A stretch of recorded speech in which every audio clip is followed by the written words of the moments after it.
nada no universo ocorre como fenômeno caótico, resultado de alguma desordem que nele predomine. O que parece casual, destrutivo, é sempre efeito de uma programação transcendente que objetiva a ordem, a harmonia. De igual maneira, nos destinos humanos, sempre vige a lei de causa e efeito, como responsável legítima por todas as ocorrências, por mais diversificadas apresentem-se. O espírito progride através das experiências que lhe facultam desenvolver o conhecimento intelectual, enquanto lapida as impurezas morais primitivas, transformando-as em emoções relevantes e libertadoras. Agindo sob o impacto das tendências que nele jazem, fruto que são de vivências anteriores, elabora inconscientemente o programa que se deve submeter na sucessão do tempo futuro.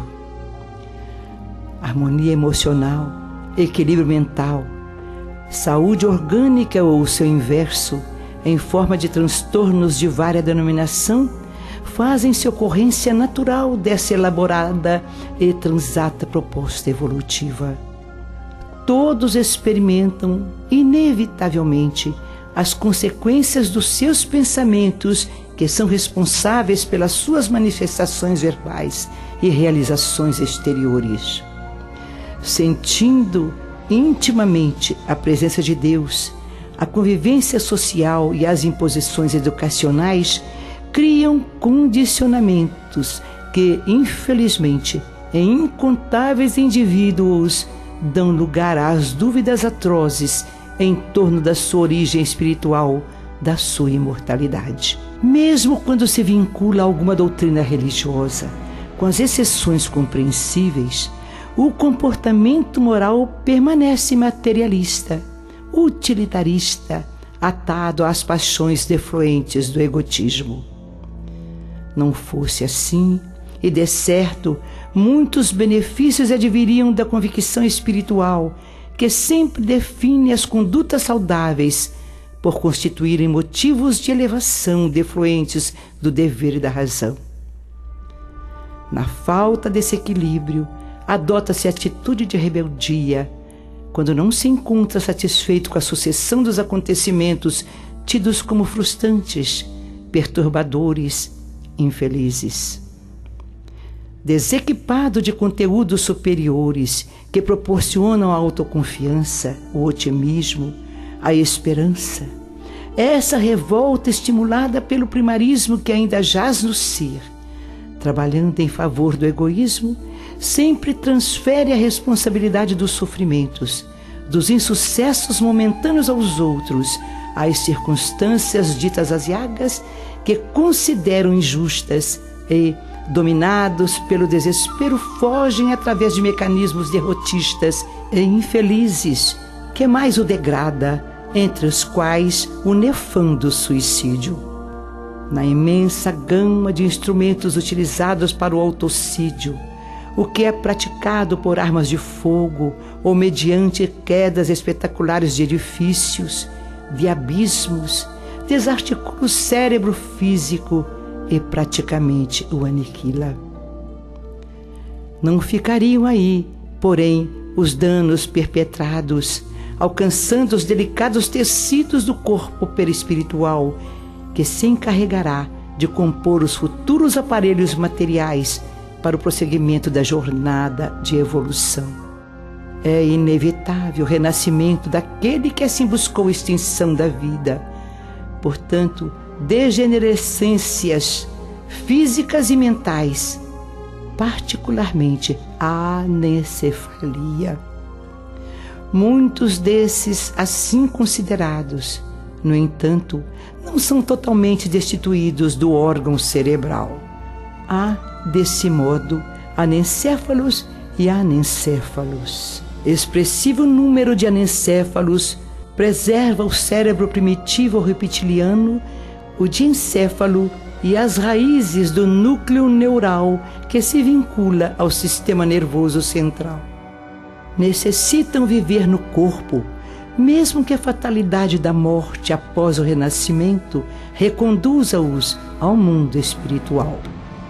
Interromper-lhes o desenvolvimento no útero materno é crime hediondo em relação à vida. Têm vida sim, embora em padrões diferentes dos considerados normais pelo conhecimento genético atual. Não se tratam de coisas conduzidas interiormente pela mulher, mas de filhos que não puderam concluir a formação orgânica total, pois que são resultado da concepção, da união do espermatozoide com o óvulo. Faltou na gestante o ácido fólico, que se tornou responsável pela ocorrência terrível. Sucede, porém, que a genitora igualmente não é vítima de injustiça divina ou da espúria lei do acaso, pois que foi corresponsável pelo suicídio daquele espírito que agora busca para juntos conseguirem o inadiável processo de reparação do crime, de recuperação da paz e do equilíbrio antes destruído. Quando as legislações desvairam e discriminam o aborto do anencéfalo, facilitando a sua aplicação, a sociedade caminha a passos largos para a legitimação de todas as formas cruéis de abortamento. E quando a humanidade mata o feto, prepara-se para outros hediondos crimes que a cultura, a ética e a civilização já deveriam haver eliminado no vasto processo de crescimento intelecto-moral. Todos os recentes governos ditatoriais e arbitrários iniciaram as suas dominações extravagantes e terríveis, tornando o aborto legal e culminando na sucessão do tempo, com os campos de extermínio de vidas sob o assodar dos mórbidos preconceitos de raça, de etnia, de religião, de política, de sociedade. A morbidez atinge desse modo o clímax quando a vida é desvalorizada e o ser humano torna-se descartável. As loucuras eugênicas, em busca de seres humanos perfeitos, respondem por crueldades inimagináveis, desde as crianças que eram assassinadas quando nasciam com qualquer tipo de imperfeição, não servindo para as guerras, na cultura espartana, como as que ainda são atiradas aos rios por portarem deficiências, para morrer por afogamento em algumas tribos primitivas. Qual, porém, a diferença entre a atitude da civilização grega e o primarismo selvagem desses clãs e a moderna conduta em relação ao anencéfalo? O processo de evolução, no entanto, é inevitável e os criminosos legais de hoje recomeçarão, no futuro, em novas experiências reencarnacionistas, sofrendo a frieza do comportamento, aprendendo através do sofrimento a respeitar a vida. Compadece-te e ama o filhinho que se encontra no teu ventre, suplicando-te, sem palavras, a oportunidade de redimir-se.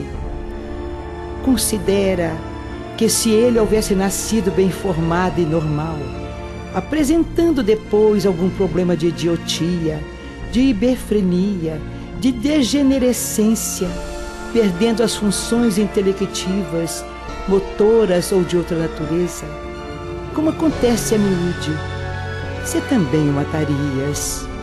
Se exercitares o aborto do anencéfalo hoje, amanhã pedirás também a eliminação legal do filhinho limitado, poupando-te o sofrimento, como se alega no caso da anencefalia. Aprende a viver dignamente agora, para que o teu seja um amanhã de bênçãos e de felicidade.